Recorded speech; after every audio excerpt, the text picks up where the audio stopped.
कुछ देव ऐसे होते हैं जो केवल मात्र जल से ही प्रसन्न होते हैं भाई। उनको कुछ आवश्यकता नहीं होती है कि तुम उनको भोग लगाओ, कि उनका श्रृंगार करो, कि उनके लिए वस्त्र सिलाओ अथवा उनका मंदिर बनवाओ। कुछ देव ऐसे हैं उनको आवश्यकता नहीं है इन चीजों की,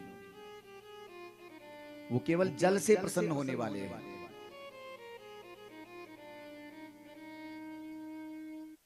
भगवान सूर्य, भगवान सूर्य केवल जल से प्रसन्न होते हैं। उनको रोज नित्य प्रतिदिन भगवान सूर्य को जल का लोटे से जल देना चाहिए, अर्घ्य देना चाहिए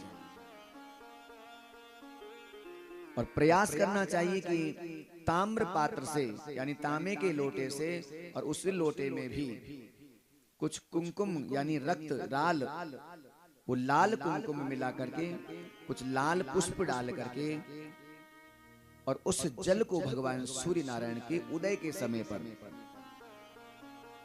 जिस समय पर भगवान सूर्य उदित होते हैं उस समय पर भी भगवान सूर्य का लाल वर्ण ही होता है। और ऐसे समय पर भगवान सूर्य को अर्घ्य चढ़ाने से सूर्य कृपा प्राप्त होती है। दूसरे हैं भगवान शिव।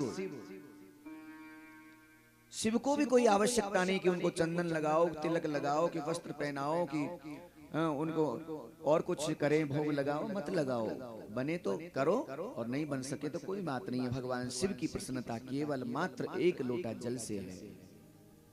जल चढ़ा दो, हर हर महादेव बोल दो, भगवान शिव प्रसन्न हो जाते हैं।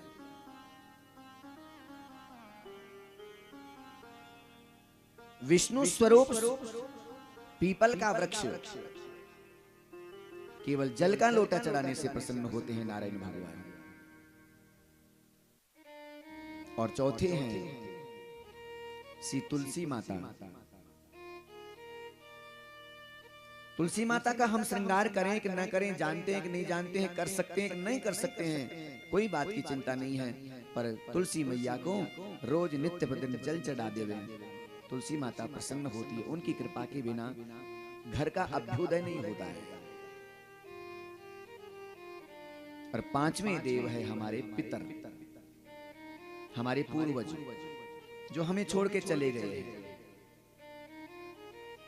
मात्र केवल उनके लिए तर्पण करने से, जल देने से, बस उनका गोत्र का नाम लो और उनका नाम ले लो और तस्मै स्वधा अथवा स्त्री के लिए तस्यै स्वधा कह करके जल छोड़ दीजिए 3 बार, बस उनका आशीर्वाद प्राप्त हो जाता है।